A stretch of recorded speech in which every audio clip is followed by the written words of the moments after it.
My daughter tried to trick me with fake documents, so I gave her a lesson she won't forget. The day I found them, folded neatly inside a drawer I hadn't opened in years, was the day I realized how deep the betrayal went. My own flesh and blood had been planning to steal everything from me. Today, I'm going to tell you something I never thought I would share. And if for even a second this feels familiar, I only ask that you like this video and subscribe. It will help me keep opening my heart. Every morning in my tiny one-bedroom apartment in Astoria, Queens, I wake to the same symphony of sounds. The rumble of the N train heading toward Manhattan. The distant honking of yellow cabs stuck in traffic on Northern Boulevard. The smell of fresh bagels from Goldstein's bakery downstairs, mixed with the aroma of strong Dominican coffee from the bodega across the street.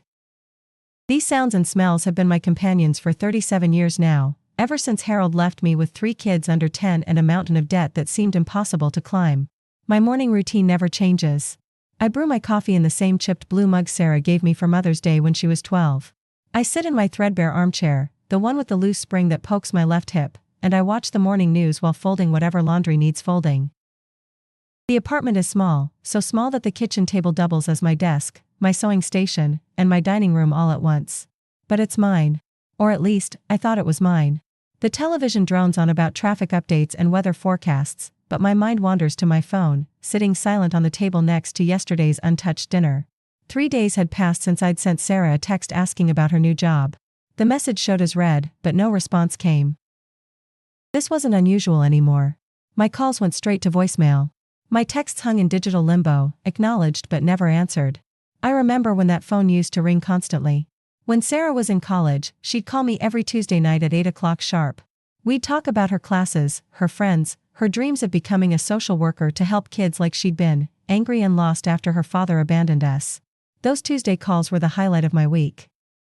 I'd prepare for them like they were dates, brewing fresh coffee, clearing my schedule, sometimes even putting on lipstick just to feel more presentable, even though she couldn't see me. But those calls stopped years ago. First, they became sporadic. Then monthly. Then only when she needed something. Money for rent. Money for her car repair. Money for her daughter Emma's school supplies. And I gave it every time, draining my modest social security check, skipping meals, letting bills pile up because I couldn't bear the thought of her struggling the way I had struggled. That morning, something felt different. Maybe it was the way the sunlight filtered through my dusty blinds, casting long shadows across the floor. Maybe it was the dream I'd had the night before, Harold sitting at our old kitchen table, laughing with the children while I served them breakfast, all of us together again like we'd never been broken. Or maybe it was just the weight of 30 years of giving everything I had to people who seemed to have forgotten I existed. I walked to my bedroom closet, something I rarely did anymore. Most of my clothes hung unworn, dresses I'd bought hoping for invitations that never came, sweaters saved for family gatherings that were never planned. Behind the clothes, pushed against the back wall, sat my memory box. It was a simple wooden chest, mahogany stained, with brass hinges that had tarnished over the years. Harold had given it to me on our first anniversary, back when he still brought me flowers and told me I was beautiful. Inside that box, I kept everything precious. Letters from my children when they were small. Report cards with proud A's and teachers' notes praising their creativity. Photos from birthdays and Christmases, everyone smiling and hugging, frozen in moments when love felt uncomplicated. At the bottom, wrapped in tissue paper, were the hospital bracelets from when each child was born, tiny plastic circles that had once meant everything to me. But that morning, something was different. On top of all my treasured memories sat an envelope I didn't recognize. Heavy cream-colored paper, the kind used for important documents. My name was written on the front in handwriting I didn't recognize, too neat, too careful, like someone trying to disguise their natural script. My hand shook as I opened it. Inside were documents that made my blood run cold. Bank statements showing transfers I'd never authorized. A power of attorney form with what looked like my signature, but wasn't quite right, the M in Margaret too sharp, the Thes in Sullivan too rounded. A letter from a lawyer I'd never met, discussing the transfer of my assets to my daughter for my protection and care in my declining mental state. I sat on the edge of my bed, staring at these papers until the words blurred together. My declining mental state. The phrase echoed in my mind like a slap. I was 68 years old, not 90. I paid my bills on time, remembered every birthday and anniversary, could still solve the Sunday crossword puzzle faster than most people half my age. But according to these documents, I was incompetent. Unable to manage my own affairs. A burden that needed managing. The worst part wasn't the fake signatures or the forged documents. The worst part was the planning it must have taken. Sarah would have had to research lawyers, study my handwriting, create fake bank statements. This wasn't a moment of desperation or a mistake made in anger. This was calculated. Deliberate. This was my own daughter deciding that stealing from me was easier than asking for help. I thought about all the times I'd sensed something wasn't right. The questions she'd asked about my finances during her rare visits. The way she'd offered to help me organize my important papers, insisting I should keep them somewhere safe. The casual mentions of elderly people who'd been taken advantage of by strangers, and how lucky I was to have family looking out for me. She'd been setting the stage for months, maybe years. Making me doubt my own competence. Planting seeds of fear about my vulnerability. All while I'd been so grateful for any scrap of attention from her that I'd missed the manipulation entirely. I stuffed the papers back into the envelope and shoved it deep into the memory box, beneath the photos and keepsakes. But even buried, I could feel their presence like a physical weight in my chest. Every breath felt labored. Every heartbeat reminded me of the betrayal sitting in my closet. The rest of that day passed in a haze. I couldn't eat the soup I'd heated for lunch. I couldn't focus on the soap opera I'd been following for 15 years. I kept walking to the closet, opening the box, staring at that envelope, then closing it again and walking away. Part of me hoped I'd imagined it all. That the papers would disappear, or transform into something innocent. Maybe Sarah had been trying to help me organize my finances and had made some mistake. But every time I looked, the documents were still there. Still fake. Still evidence that my daughter saw me as nothing more than an obstacle between her and my modest savings account. That evening, as the sun set over the East River and the city lights began to twinkle outside my window, I called my son Michael. He lived in New Jersey now, worked in finance, had a wife and 2 kids I barely saw. We talked maybe once a month, usually brief conversations about weather and work, nothing deeper. "Mom," he answered on the 4th ring, sounding distracted. I could hear the television in the background, his wife calling to the kids about homework. "Michael, I need to talk to you about something important." There was a pause, then a sigh. "Can this wait? Jenny's got a science project due tomorrow and I'm trying to help her with the solar system model." "It's about your sister." "About Sarah." Another pause, longer this time. "What's she done now?" The casual way he said it, "What's she done now?" told me he wasn't surprised that Sarah might be in trouble. It told me he'd been expecting this call for years. I explained about the documents, reading directly from the papers while he listened in silence. When I finished, he was quiet for so long I thought the call had dropped. "Mike? Are you there?" "I'm here, Mom. I'm just..." Jesus. I knew she was having money problems, but I never thought she'd do something like this to you. "What do you mean, you knew she was having money problems?" "She called me last month asking for a loan. Said she was behind on rent, that Emma needed new school clothes. I told her I couldn't help right now. Jenny needs braces and we're still paying off my student loans. She got angry, said the family was abandoning her, that you were the only one who cared anymore." I felt a chill run through me. "She's been asking you for money too?" "Mom, she's been asking everyone for money. She called Aunt Patricia, Uncle Robert, even reached out to Dad's brother in California. She owes money everywhere. Credit cards, payday loans, she even borrowed against her car." The room seemed to spin around me. All those times Sarah had called asking for help, I'd thought I was the only one she could turn to. I'd felt special, needed, like the strong mother who could fix everything. But I was just one name on a list of people she was bleeding dry. "Michael, what should I do?" "You should protect yourself, Mom. Change your bank passwords, maybe talk to a lawyer. And for God's sake, don't give her any more money." After I hung up, I sat in my darkening apartment, surrounded by the familiar sounds of Queens settling into evening. Somewhere in the distance, a couple was arguing in Spanish. A dog barked. A siren wailed toward some emergency I'd never know about.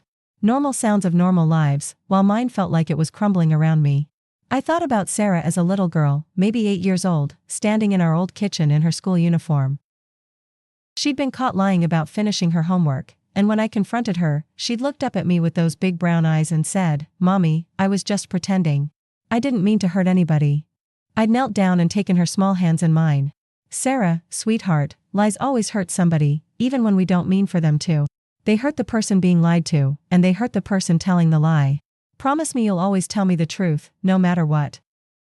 She'd nodded solemnly and whispered, "I promise, Mommy. I'll never lie to you again." How naive I'd been to believe that an 8-year-old's promise could last a lifetime.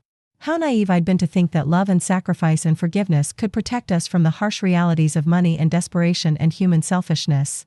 I'd given Sarah everything I could from the moment she was born.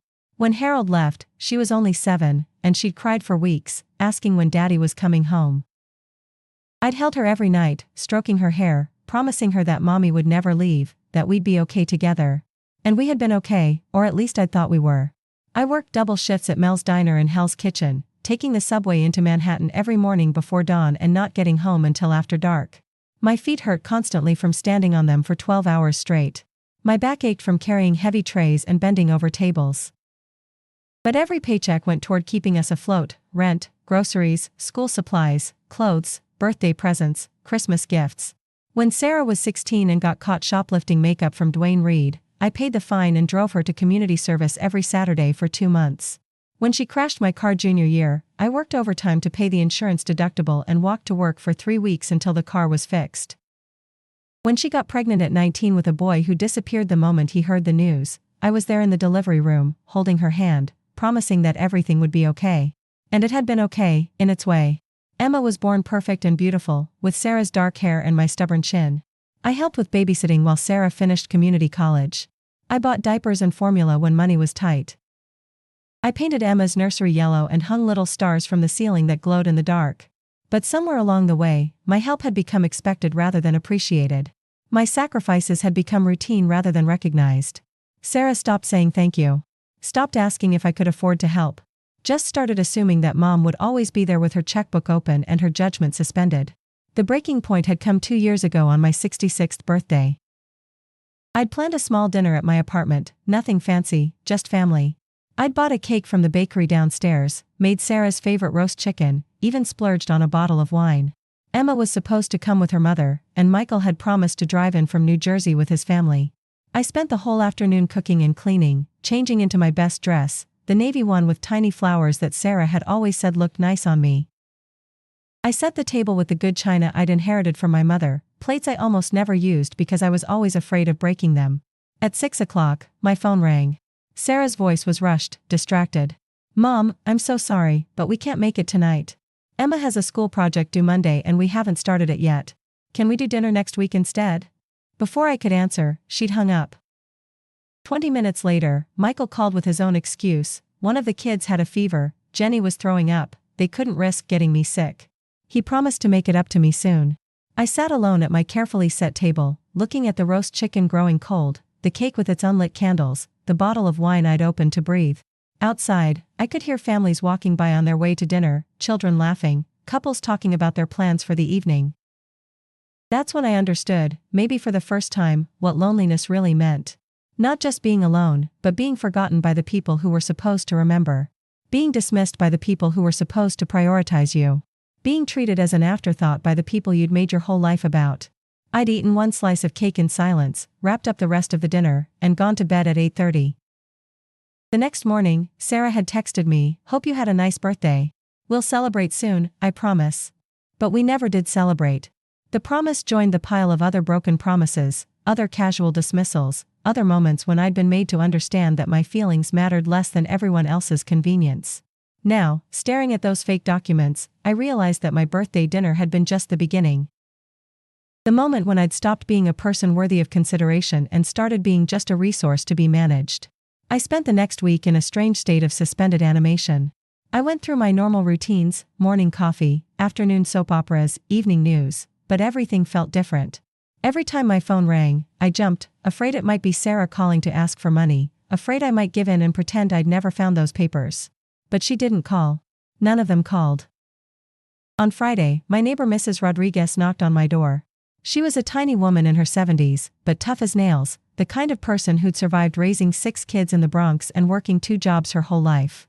She'd moved into the apartment next to mine 5 years ago after her husband died, and we'd developed a comfortable friendship based on borrowed cups of sugar and shared complaints about our building's broken elevator. "Margaret, you look terrible," she said, pushing past me into my apartment with a covered dish. "When's the last time you ate something real?" I looked down at myself and realized she was right. I'd lost weight I couldn't afford to lose. My clothes hung loose. My face looked hollow in the bathroom mirror. "I've been eating," I lied. She set the dish on my kitchen table and removed the foil cover, revealing chicken and rice with beans, still steaming. The smell made my stomach growl audibly. "Mija, what's wrong? And don't tell me nothing." I've seen you pacing around this apartment all week like a caged animal."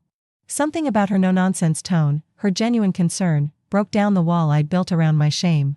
I found myself telling her everything, about the fake documents, about Sarah's manipulation, about feeling like a fool for not seeing it sooner. Eva Rodriguez listened without interrupting, nodding occasionally, her weathered hands folded in her lap. When I finished, she was quiet for a long moment. "How much money have you given her over the years?" The question hit me like a physical blow. I'd never added it up, never wanted to confront the total. But sitting there now, I started calculating. The rent payments. The car repairs. The credit card help. The emergency loans that were never repaid. Maybe $15,000? Over the past 10 years. Eva whistled low. 15,000. Margaret, that's more than some people make in a year. She's my daughter. She needed help. Help with what? Learning to steal from her own mother? Eva's voice was sharp now, angry in a way that surprised me. You think you were helping her by teaching her that she could treat you like a bank machine? I wanted to defend Sarah, to explain that she'd been struggling, that single motherhood was hard, that I'd wanted to give her what I'd never had growing up. But the words died in my throat because I knew Eva was right. Somewhere along the way, my help had become enabling. My love had become exploitation. What should I do? Eva leaned forward, her dark eyes intense. First, you protect yourself. Change your bank passwords. Check your credit report. Make sure she hasn't already stolen your identity. Then you confront her. Not with anger, but with the truth. What if I lose her completely? Margaret, look me in the eye. When's the last time you really had her? The question hung in the air between us like a challenge. When was the last time Sarah had visited just to spend time with me? When was the last time she'd called to ask how I was feeling? When was the last time she'd remembered something important to me without being reminded? I couldn't remember. Every interaction over the past few years had been transactional. She needed something, I provided it, she disappeared until the next crisis.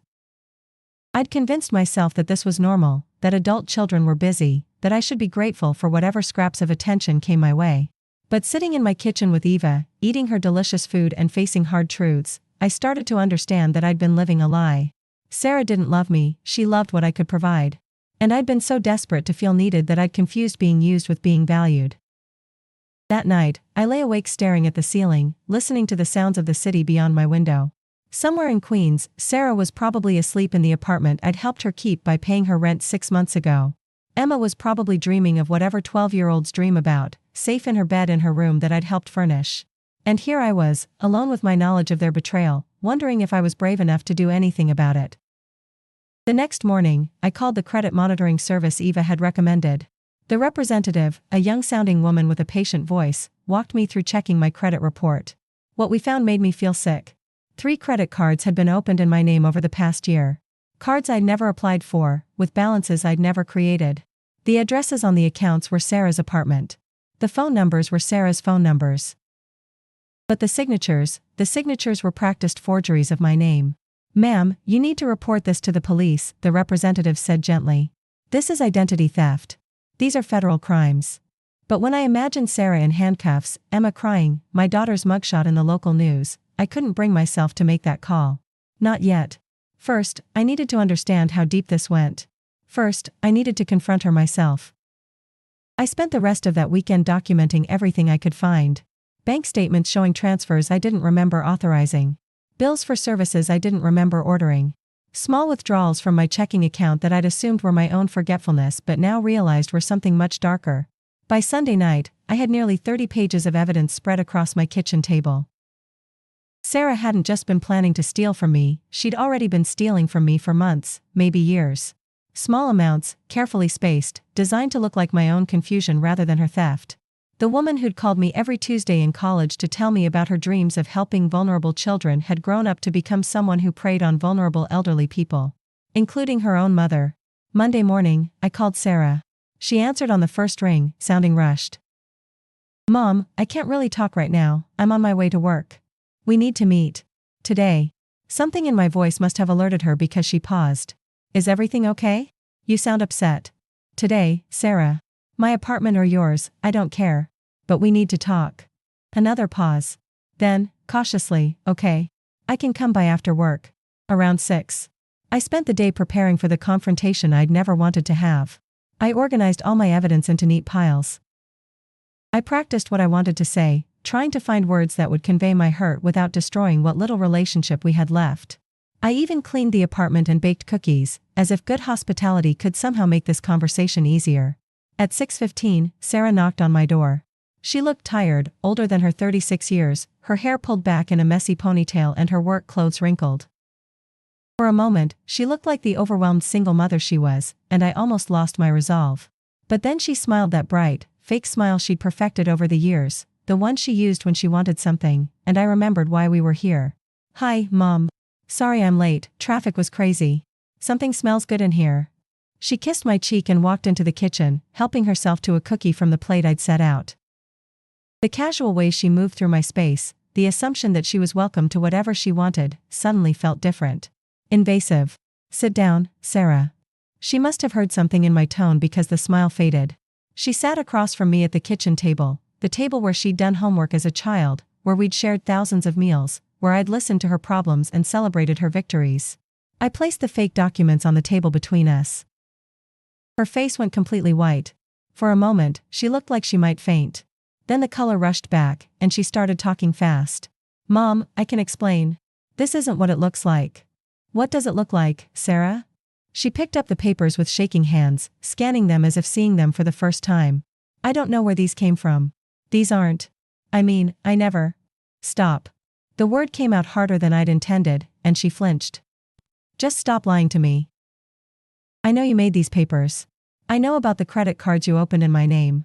I know about the money transfers you've been making from my account."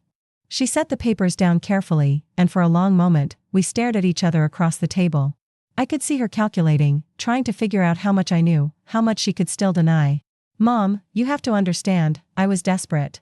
"Desperate enough to steal from your own mother?" "Not steal. I was going to pay it all back. I just needed some time to get back on my feet." "With what money, Sarah?" "You've been getting back on your feet for 10 years. And I've been helping you the whole time, haven't I? Every time you needed rent money, or car repairs, or help with Emma's school supplies. I've been there with my checkbook open." She started crying then, the kind of dramatic tears she'd used to get out of trouble when she was little. But I was 68 years old, and I'd seen too much manipulation to be swayed by tears anymore. "Mom, I'm sorry. I know I shouldn't have done it, but Emma needed new clothes for school, and the landlord was threatening to evict us, and I didn't know where else to turn. You could have asked me. Like you always do. Like you have been doing for years." I couldn't keep asking. I felt so guilty already, taking money from my mother who lives in this tiny apartment and eats soup for dinner. I thought if I could just handle things myself, forge a few papers, get access to the money that's going to be mine anyway someday. There it was. The truth underneath all the lies and excuses. This wasn't about desperation or temporary problems. This was about entitlement. About Sarah deciding that my money was really her money, and the only question was when she could get her hands on it. "The money that's going to be yours anyway?" She realized what she'd said and backtracked quickly. "I didn't mean it like that. I just meant, inheritance. Someday. In the far future. Sarah, I'm 68 years old, not 98. I could live another 20 years. That money isn't yours. It's mine. I earned it working 17-hour days while you were growing up. I saved it by eating soup and wearing the same clothes for years. It's mine to spend on whatever I want, including taking care of myself in my old age." She was really sobbing now, the kind of ugly crying that made her face red and splotchy. "Mom, please don't hate me. I know I messed up, but I love you. You're the most important person in my life." I wanted to believe her. Every instinct I'd developed over 40 years of motherhood told me to comfort her, to forgive her, to find a way to fix this problem like I'd fixed every other problem in her life. But Eva's words echoed in my mind. "When's the last time you really had her? If I'm so important to you, why do I only hear from you when you need money?" "That's not true. When's my birthday, Sarah?" The question caught her off guard. She blinked, wiping her nose with the back of her hand. "Your birthday? When is it?" I watched her face as she struggled to remember. My own daughter couldn't recall the date I was born. It's in October. November 15th. "Last year, you promised to take me to dinner to celebrate, and then you canceled at the last minute because Emma had a school project." "Mom, I remember now, I'm sorry. We had that thing with the science fair." "There was no science fair, Sarah. You lied to me then, just like you're lying to me now." She was quiet for a moment, maybe finally understanding that I wasn't going to be manipulated this time. "What do you want me to do?" I want you to close all the credit cards you opened in my name. I want you to pay back every penny you've stolen from my accounts. And I want you to get help. Help. Counseling. Therapy. Whatever it takes to figure out how you became someone who steals from her own mother. She stood up abruptly, knocking over her chair. You know what, Mom? You're right. I did steal from you. And you want to know why? Because you made me desperate. Living in poverty my whole life while you hoarded money in your savings account, watching me struggle to pay rent and buy groceries while you sat on thousands of dollars like some old miser. The words hit me like physical blows. Hoarded money? Sarah, I've given you $15,000 over the past 10 years. $15,000 over 10 years? Do you know how much money you have in that savings account? I've seen your bank statements. You could have paid off my student loans years ago. You could have helped me buy a house, given Emma a stable home. But no, you had to keep it all for yourself, make me beg for every dollar. I stared at my daughter, this woman I'd loved and sacrificed for and worried about every day for 36 years, and realized I was looking at a stranger. The Sarah I'd raised would never have spoken to me this way. The Sarah I'd raised would have been horrified at the idea of stealing from anyone, let alone her own mother. Get out. What? Get out of my apartment. Now. Mom, you don't mean that. I mean it. Take your lies and your manipulation and your sense of entitlement, and get out of my home. She started to argue, then seemed to realize I wasn't going to change my mind. She grabbed her purse and headed for the door, but paused in the doorway. Emma's been asking about you. She misses her grandmother. It was a calculated blow, designed to make me reconsider, to make me prioritize my relationship with my granddaughter over my own self-respect. And for a moment, it almost worked. But then I thought about Emma growing up to be like her mother, learning that family members existed to be manipulated and used, that love was something you could fake to get what you wanted. Bring Emma to visit anytime she wants. But you're not welcome here until you make this right. After she left, I sat at my kitchen table surrounded by the evidence of my daughter's betrayal and cried harder than I had since Harold left me. But these tears felt different. They weren't tears of self-pity or confusion. They were tears of grief for the daughter I thought I had, and tears of relief for finally speaking the truth. The next few months were the loneliest of my life. Sarah didn't close the credit cards or return the stolen money. Instead, she launched a campaign to turn the rest of the family against me. She called Michael crying, telling him I'd accused her of terrible things she'd never done, that I was becoming paranoid and suspicious in my old age, maybe developing dementia. Michael called me, concerned. Mom, Sarah says you're having problems with your memory. She's worried about you living alone. My memory is fine, Michael. Did she tell you about the forged documents? The stolen credit cards? She says you're imagining things. Maybe you should see a doctor, just to be safe. The conversation left me doubting myself. Had I imagined the whole thing? Was I becoming the paranoid old woman Sarah was painting me as? But then I'd look at the evidence spread across my table, the credit reports, the bank statements, and I'd know I wasn't crazy. I was just being gaslit by someone who'd learned how to manipulate me so skillfully that she could make me question my own sanity. Sarah also called my sister Patricia, my brother Robert, even my ex-husband Harold, spinning her version of events. According to Sarah, I'd become mean and vindictive in my old age, accusing her of theft because I couldn't accept that my memory wasn't what it used to be. Most of my family chose to believe her. It was easier than accepting that someone they'd known since birth could be a thief and a liar. It was more comfortable to write me off as a bitter old woman than to confront the possibility that Sarah had been using all of us. The isolation was crushing.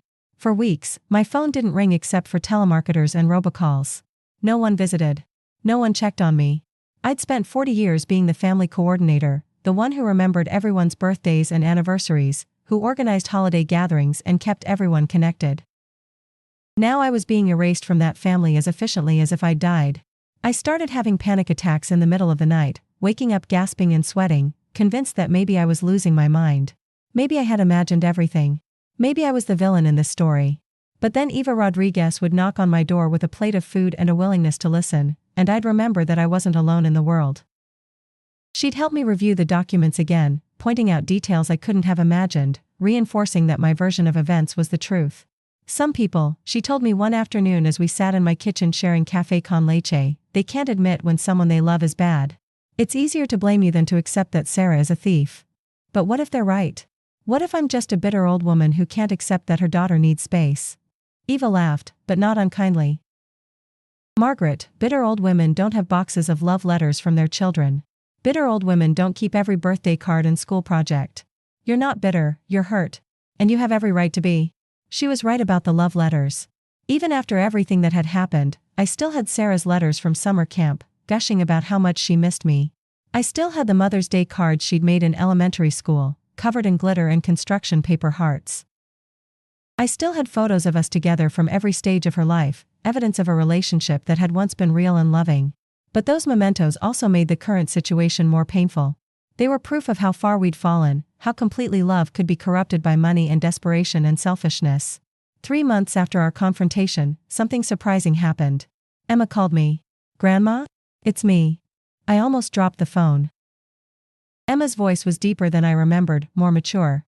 At 12, she was no longer the little girl who'd sit on my lap while I read her stories. "Emma, sweetheart. How are you?" "I'm okay. Grandma, I want to see you. Mom says you're mad at us, but I don't understand why. I miss you." My heart broke and soared at the same time. Emma missed me. Despite whatever Sarah had told her, my granddaughter still wanted a relationship with me. "I'm not mad at you, sweetheart. I could never be mad at you. Would you like to come visit me?" "Could I? Mom says you don't want to see us anymore." Another lie. But I couldn't expose Sarah's manipulation to her 12-year-old daughter. Not yet. Not unless I had to. "You can visit me anytime you want, Emma. You're always welcome here." "Could I come this Saturday?" "Mom has to work anyway." We arranged for Emma to take the subway to my apartment. She was old enough now, and street smart from growing up in New York. I spent the week preparing for her visit like it was a holiday. I bought her favorite cookies, rented movies I thought she'd enjoy, even bought a new puzzle we could work on together. When she knocked on my door Saturday morning, I barely recognized her. She was taller, almost as tall as me now, with long legs and the kind of natural confidence that came from navigating the city on her own. But her smile was the same sweet smile I remembered from when she was little. "Grandma." She hugged me tight, and for a moment, everything else disappeared. This was what I'd been missing. This unconditional love, this joy in simple connection. We spent the day cooking together. Emma wanted to learn how to make my famous apple pie, and talking about school, her friends, her dreams of becoming a veterinarian. She was smart and funny and kind, everything I'd hoped she would become. But as the day went on, I started noticing things that worried me. Emma was too thin, perhaps not eating enough. Her clothes were clean but worn, obviously secondhand. When I offered her lunch, she ate with the kind of enthusiasm that suggested she might not have had breakfast. "How are things at home, sweetheart?" Emma shrugged, suddenly looking younger than her 12 years. "They're okay. Mom's been really stressed lately. She cries a lot." "Does she talk to you about why she's stressed?" "Money stuff, I think. She says we might have to move again because the rent is too expensive. And she's mad at you, but she won't tell me why. She just says you've changed, that you don't care about us anymore." I chose my words carefully. "Emma, I love you and your mother very much. Sometimes adults have disagreements about complicated things. But I want you to know that no matter what happens between me and your mom, I will always love you, and you will always be welcome here." She nodded, but I could see the confusion in her eyes. At 12, she was old enough to sense the tension between the adults in her life but too young to understand the full scope of what was happening. When it was time for her to go home, Emma hugged me again. "Can I come back next weekend?" "Of course. Anytime you want." After she left, I sat in my quiet apartment thinking about children and choices and the ways we shape the next generation. Emma was being raised by someone who thought stealing from family members was acceptable if you were desperate enough. What lessons was she learning about love and loyalty and moral boundaries? I made a decision that night. I called a family lawyer. The lawyer, a woman named Jennifer Chen who specialized in elder abuse cases, listened to my story with professional sympathy. She reviewed my evidence, asked detailed questions about my finances and my relationship with Sarah, and gave me advice that was both practical and difficult to hear. "Mrs. Sullivan, you have enough evidence to press criminal charges against your daughter. Identity theft, fraud, elder abuse, these are serious felonies. If convicted, she could face several years in prison. I don't want to send her to prison. I just want her to stop stealing from me." "I understand that. But you need to understand that people who commit these kinds of crimes against family members rarely stop on their own. They escalate. Right now, she's stealing hundreds of dollars at a time. Next year, it could be thousands. The year after that, she might try to get you declared incompetent so she can control all your assets." The words sent a chill through me. I thought about those fake documents claiming I was in mental decline. Had that been Sarah's long-term plan all along? What are my other options? "You can pursue civil remedies. Sue her for the money she's stolen, get a restraining order, have the court put protective measures on your assets. It's less dramatic than criminal charges, but it sends a clear message that you won't be victimized anymore. I left the lawyer's office with a folder full of papers to consider and a decision to make. Should I try to protect my family by covering up Sarah's crimes? Or should I protect myself by exposing them? That night, Eva knocked on my door with a pot of sancocho and an offer to talk through my options. The lawyer thinks I should take Sarah to court, I told her as we shared the stew at my kitchen table. What do you think? I think I'm tired of being afraid of my own daughter. I'm tired of walking on eggshells, afraid that if I stand up for myself, I'll lose whatever scraps of relationship I have left. I'm tired of being treated like an ATM instead of a human being. Eva nodded approvingly. So what are you going to do? I'm going to file a lawsuit. Not for the money, I'll probably never see that again anyway. But to put Sarah on notice that I'm not helpless. That she can't steamroll me anymore. And if she cuts you off completely? No more Emma visits. The question hit me where it hurt most. Emma was the bright spot in all this darkness, the one family relationship that still brought me pure joy. I'm hoping Emma is old enough now to make her own decisions about who she wants to see. And I'm hoping that by standing up for myself, I'm teaching her something important about self-respect. The lawsuit took 6 months to wind its way through the civil courts. During that time, Sarah tried everything to get me to drop it. First came the apologies, tearful phone calls where she claimed to be in therapy, getting help, changing her ways. Then came the bargaining, promises to pay back the money, to never ask me for help again, to be a better daughter if I would just give her one more chance. When that didn't work, she escalated to threats. She'd make sure Emma never saw me again. She'd tell everyone in the family what a vindictive old woman I'd become. She'd put me in a nursing home where I belonged. The threats actually made me feel better. They confirmed that I was dealing with someone who saw me as an obstacle to overcome, not a person deserving of love and respect. Michael called me during this period, trying to play peacemaker. Mom, can't you just forgive her? She's family. Michael, if a stranger had stolen my identity and run up credit cards in my name, what would you tell me to do? That's different. A stranger isn't family. Is it different? Should family members get to treat me worse than strangers would? He couldn't answer that question. None of them could. They all fell back on the same argument. She's family, you have to forgive her, blood is thicker than water. But I'd learned something important over the past year. Blood might be thicker than water, but it isn't thicker than respect.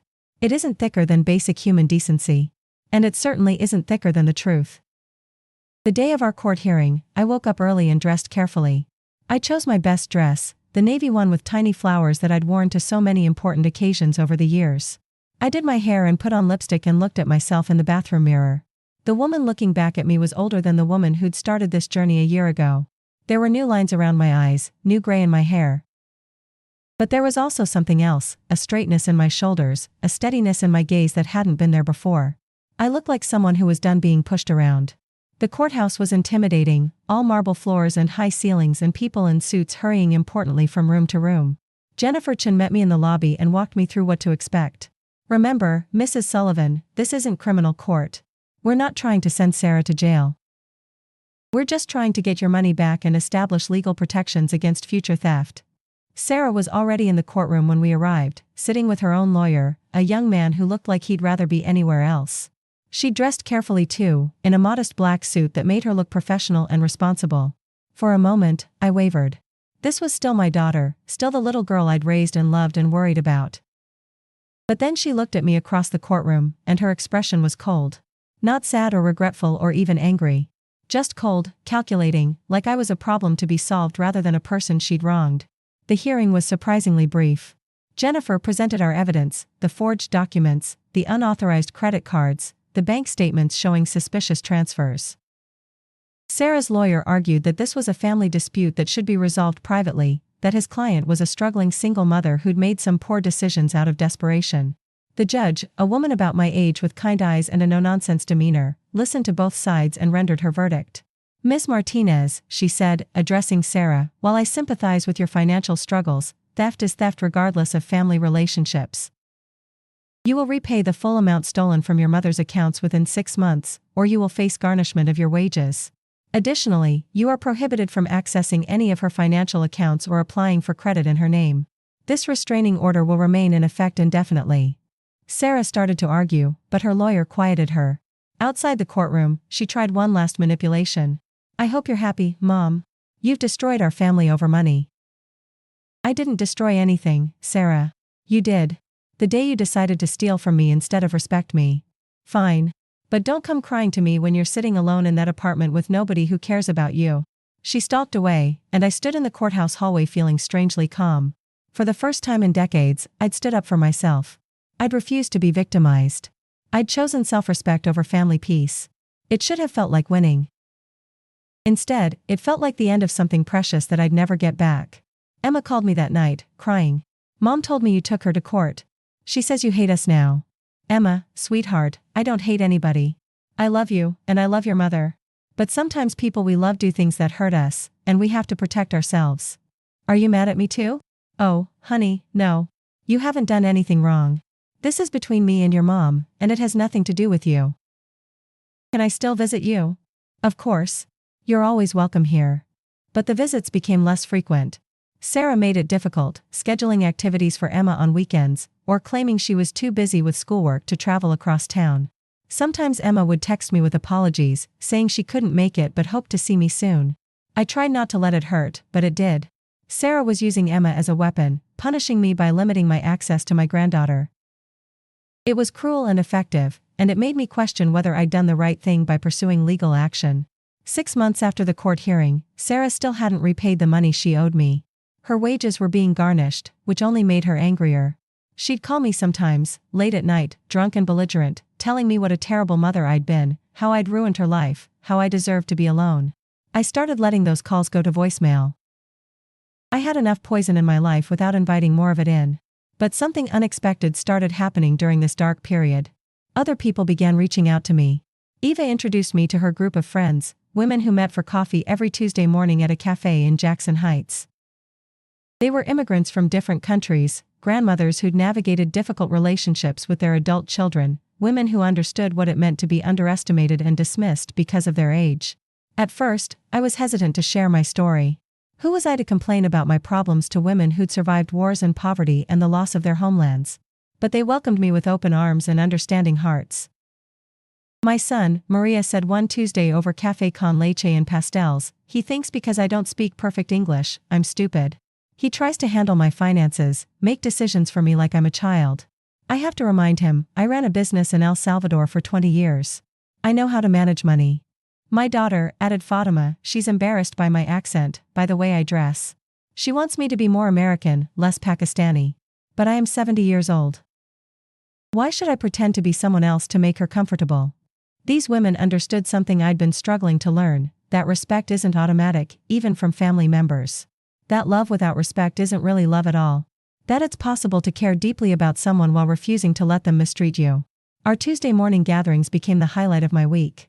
We'd share stories, offer advice, celebrate each other's victories and mourn our losses.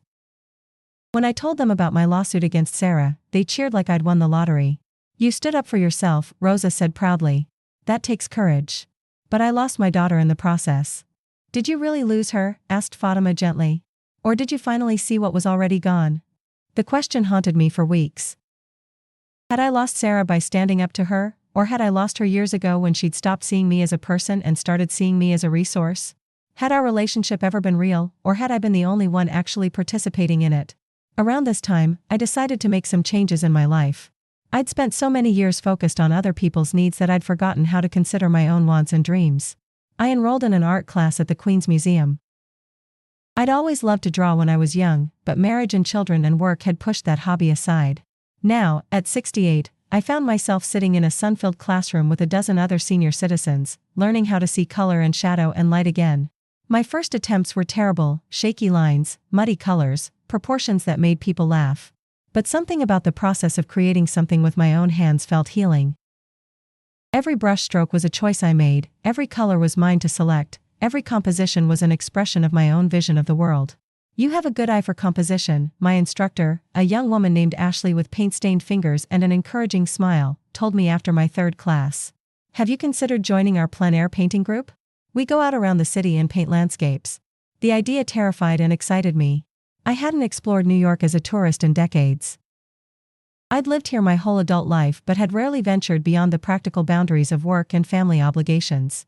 The next Saturday, I found myself in Central Park with an easel and a set of watercolors, trying to capture the way morning light filtered through the trees.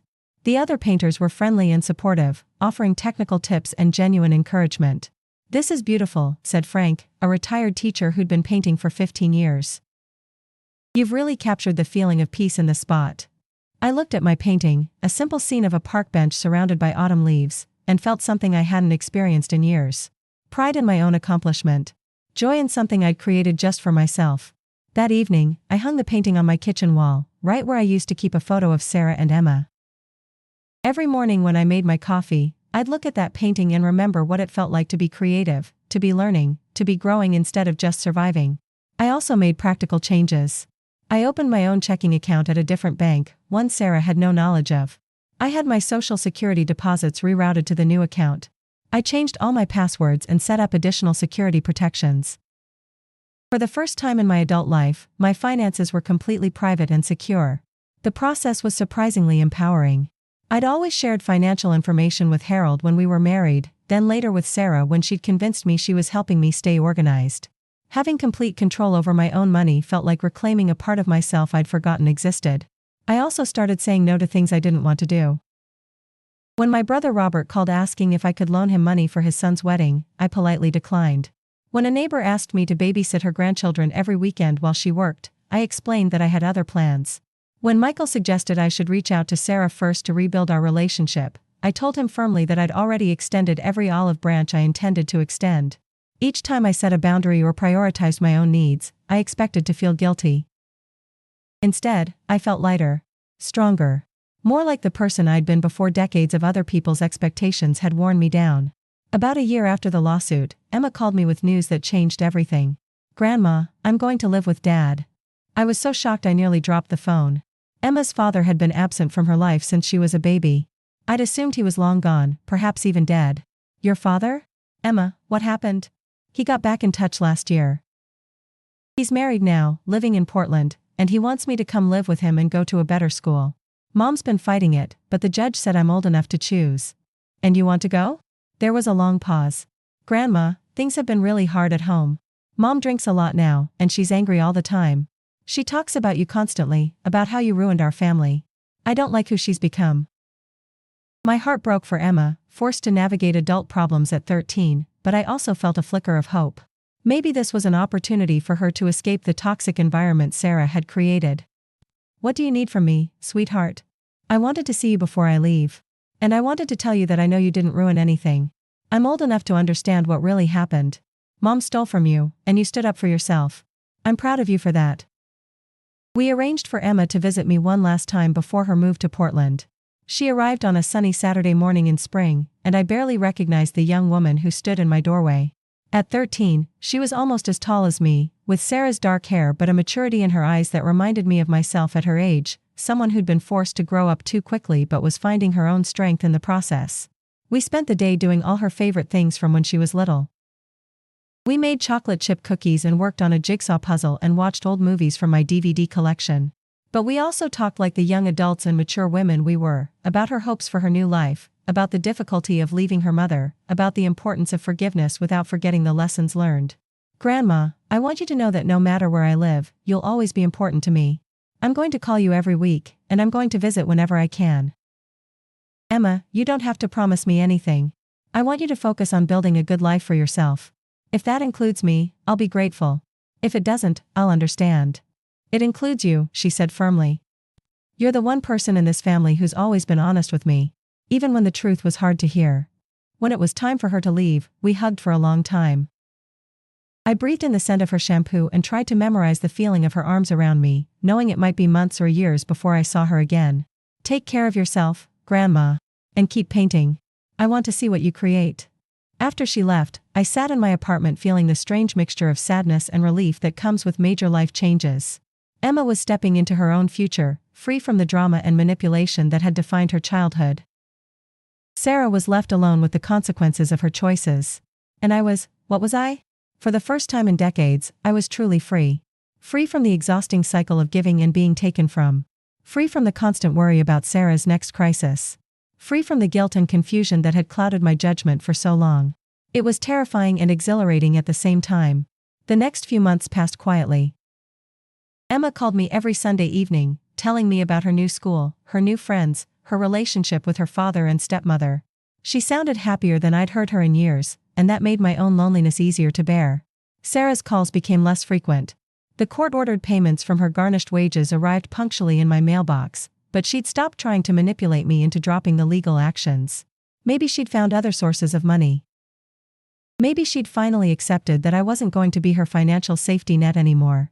Maybe she'd simply moved on to easier targets. I tried not to care about the reasons.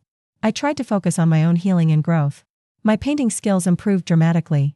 I'd progressed from shaky park benches to confident cityscapes, from muddy watercolors to vibrant oil paintings that captured the energy and diversity of Queens. Ashley had encouraged me to enter a piece in the Queens Museum's annual senior art show, and to my amazement, my painting of the subway platform at Roosevelt Avenue had won third place. The day of the art show opening, I stood in the museum gallery wearing my best dress and a corsage Eva had surprised me with, looking at my painting hanging professionally on the wall with a small placard that read, "Margaret Sullivan, Roosevelt Avenue Morning, Oil on Canvas." Other visitors stopped to admire it, strangers who had no idea about my family drama or my financial struggles or my decades of feeling invisible. "This captures the rush and energy of the city perfectly," I heard one woman tell her companion. "You can almost hear the train arriving." I felt a pride so pure and uncomplicated that it brought tears to my eyes. This was what it felt like to be valued for something I'd created rather than something I could provide. This was what it felt like to be seen as an artist, not just a mother or grandmother or victim. That evening, after the gallery reception, Eva and I sat in my apartment sharing a bottle of wine and looking at my painting, which I'd bought back from the show and rehung in my kitchen. "Margaret, look at you," she said, raising her glass in a toast. "A year ago, you were a woman being stolen from by her own daughter. Tonight, you're an award-winning artist."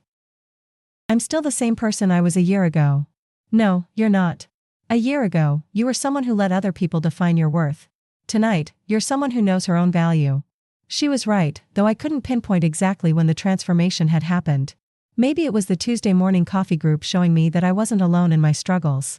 Maybe it was standing up in court and refusing to be victimized anymore. Maybe it was Emma's validation that I'd done the right thing. Maybe it was simply the act of creating something beautiful with my own hands. Or maybe it was all of those things together, a gradual accumulation of small acts of self-respect that had eventually added up to a completely different way of existing in the world. 2 years after the lawsuit, on a crisp November morning that happened to be my 70th birthday, I was in my kitchen making coffee when my phone rang. The caller ID showed a number I didn't recognize, and for a moment, I considered letting it go to voicemail. But something made me answer. "Mom?" Sarah's voice was smaller than I remembered, less assured. She sounded tired and perhaps older than her 38 years. "Hello, Sarah. I wanted to call and wish you a happy birthday." I was so surprised I nearly dropped the phone. Sarah remembering my birthday without prompting was unprecedented in the past decade. "Thank you." "Mom, I also wanted to say, I wanted to apologize. For everything. For the stealing, for the lying, for the way I treated you." I sat down at my kitchen table, looking at my painting of Roosevelt Avenue Station while I processed this unexpected development. "What's brought this on, Sarah?" "I've been in therapy. Real therapy this time, not just saying I was in therapy to try to manipulate you. And I'm in a 12-step program for gambling addiction." "Gambling addiction? That's where all the money went, Mom. Yours, mine, the credit cards, everything. I've had a problem for years, but I kept telling myself I could control it, that I'd win it all back eventually." The missing piece of the puzzle clicked into place. I'd never understood how Sarah could have so many financial crises despite working full-time. I'd assumed she was just bad with money, or that the cost of living was higher than I realized. But gambling addiction explained everything: the constant emergencies, the desperation, the inability to make rational decisions about money. "How long has this been going on?" "Since college. It started with fantasy football, then online poker, then casino nights with friends from work. By the time Emma was born, I owed thousands to loan sharks. That's when I started asking you for help." I thought about all the times I'd given her money over the years, believing I was helping her with rent or groceries or car repairs. Instead, I'd been feeding an addiction that was consuming her life and her integrity. "Sarah, I wish you'd told me the truth. I wish you'd asked for help instead of stealing from me. I was too ashamed. And I kept thinking I could fix it myself, that I'd have one big win and pay everyone back. But it never works that way." We talked for 45 minutes, the longest conversation we'd had in years. Sarah told me about her recovery program, about the job she'd found at a nonprofit organization, about the therapy that was helping her understand how addiction had warped her thinking and damaged her relationships. She didn't ask for money. She didn't make excuses for her behavior. She didn't try to manipulate me into forgetting the past or resuming our old patterns. I know I have no right to ask for forgiveness, she said near the end of our call. I know I destroyed your trust and hurt you in ways that can't be undone. I'm not calling to ask you to forget what I did. I'm just calling to take responsibility for it and to tell you I'm working to become someone you could be proud of again. Sarah, I was always proud of you. Even when I was angry at you, even when I was protecting myself from you, I was still proud of you. You're smart and capable and you raised a wonderful daughter under difficult circumstances. The addiction and the stealing, those aren't who you are. They're what happened to you. She started crying then, the kind of deep, cathartic crying that comes from years of holding in shame and regret. Do you think? She began, then stopped herself. No, I'm sorry. I don't have the right to ask for anything from you. What were you going to ask? I was going to ask if maybe someday, when I've proven that I'm really changing, if maybe we could try to rebuild our relationship. But I know that's not fair to you. You've been hurt too much already. I looked around my apartment, at my award-winning painting, at the photos of Emma and me, at the art supplies scattered across my kitchen table. This was my life now. Smaller than it had been when it included Sarah's drama and needs, but also more authentic. More peaceful. More mine. Sarah, I'm willing to try. But slowly. And with boundaries. What kind of boundaries? We start with phone calls. Maybe once a month, we check in with each other. If that goes well for 6 months, maybe we try meeting for coffee. If that goes well, maybe eventually you can visit my apartment again. But this time, our relationship has to be mutual. I'm not going to be your financial safety net or your emotional dumping ground. I'm going to be your mother who loves you but who also respects herself. I understand. And Mom? I've already paid back most of what I stole from you, through the wage garnishment. I should be able to pay off the rest within 6 months. Thank you. After we hung up, I sat in my kitchen thinking about second chances and the difference between forgiveness and trust. I could forgive Sarah for the pain she'd caused me. Forgiveness was something I was giving myself more than her. But trust would have to be rebuilt slowly, through consistent actions over time. Maybe we'd be able to repair our relationship. Maybe we wouldn't. But for the first time, I was approaching the possibility from a position of strength rather than desperation. Emma called that evening to wish me a happy birthday, full of stories about her new life in Portland and her excitement about starting high school next year. She'd grown into a confident, articulate young woman who spoke about her mother with compassion but without illusions. Grandma, Mom called me today. She told me about your conversation, about the therapy and the gambling addiction. I'm glad she's getting help. How do you feel about that? Hopeful but cautious. I love my mom, but I also remember how many times she promised to change before and then didn't. I want her to get better, but I'm not going to put my life on hold waiting for it to happen. At 14, Emma had already learned lessons about self-protection and healthy boundaries that had taken me 70 years to understand. Eva knocked on my door later that evening with a small birthday cake and a bottle of champagne. How does it feel to be 70? She asked as we sat at my kitchen table with our glasses of champagne, looking out at the city lights beyond my window. It feels like the beginning of something instead of the end. What's beginning?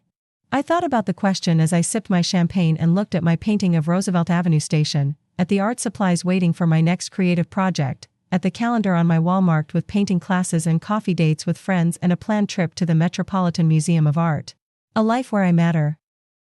Where what I want and need and dream about counts as much as what everyone else wants and needs and dreams about. That sounds like a good life.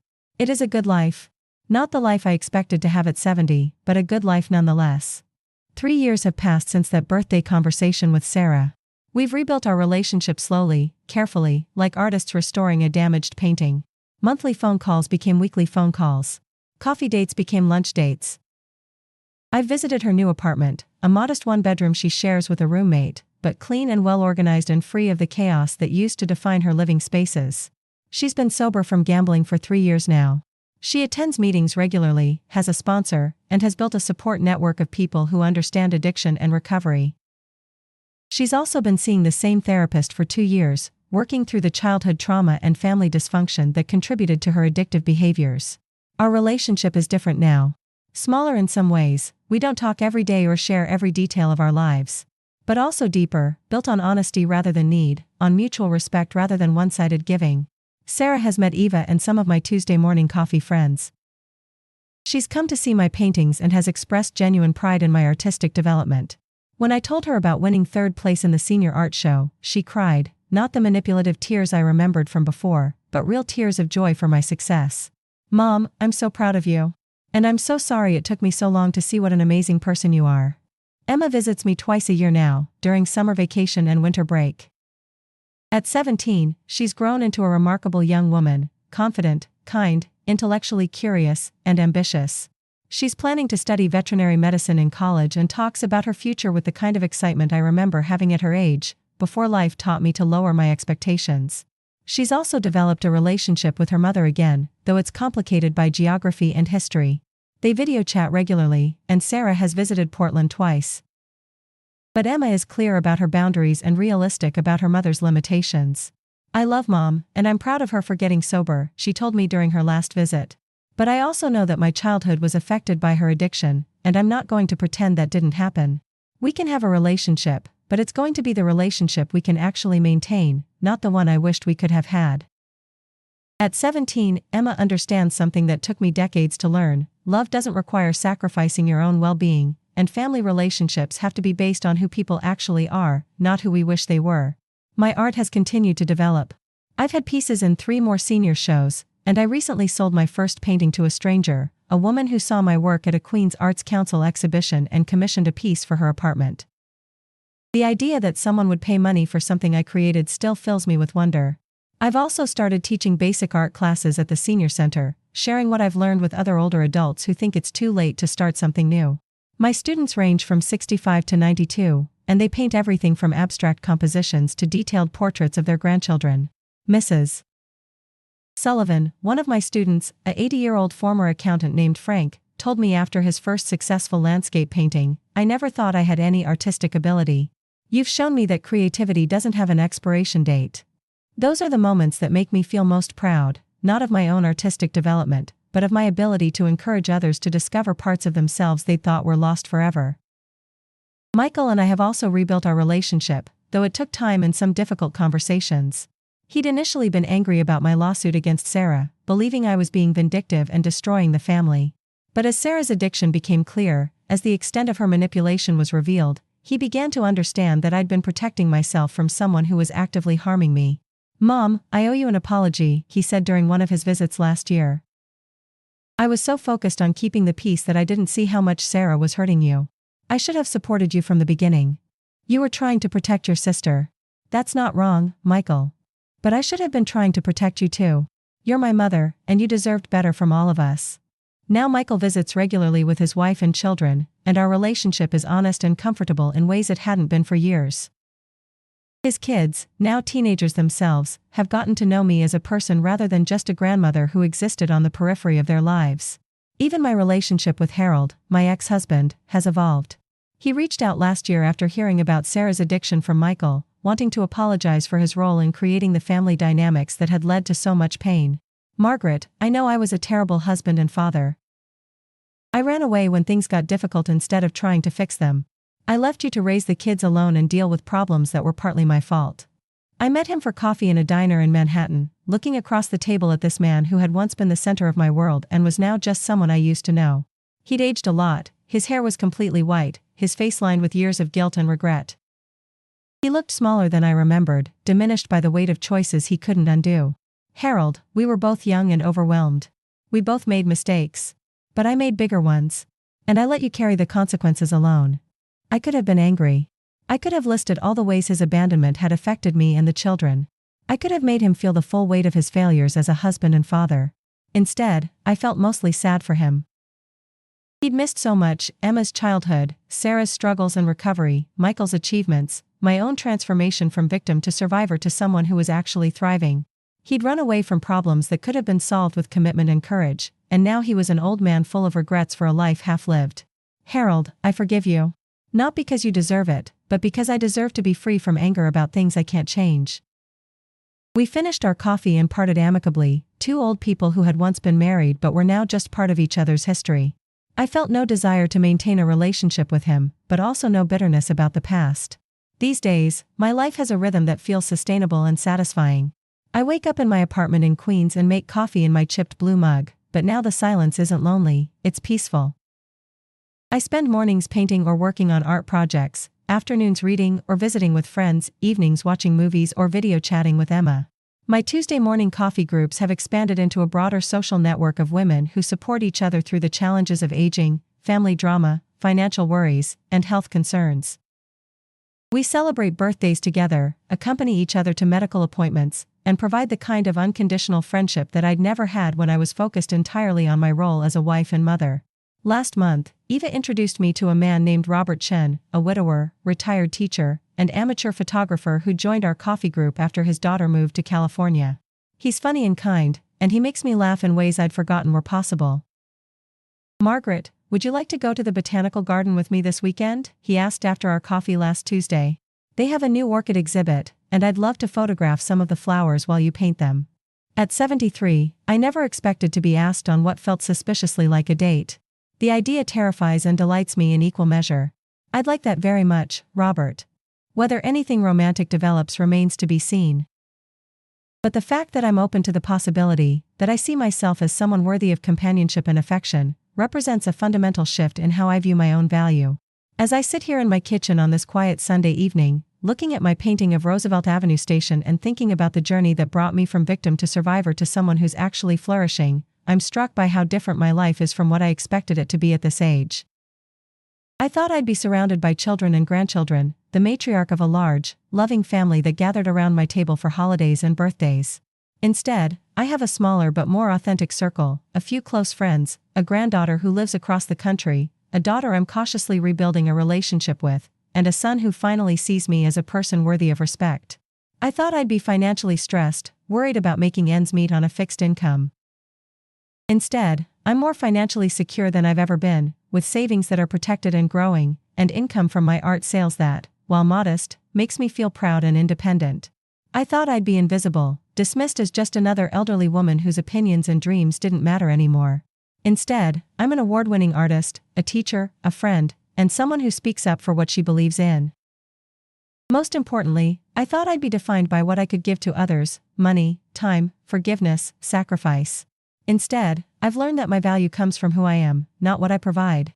The woman who found those fake documents 4 years ago was someone who existed primarily in relation to other people: Sarah's mother, Emma's grandmother, Harold's ex-wife, Michael's mother.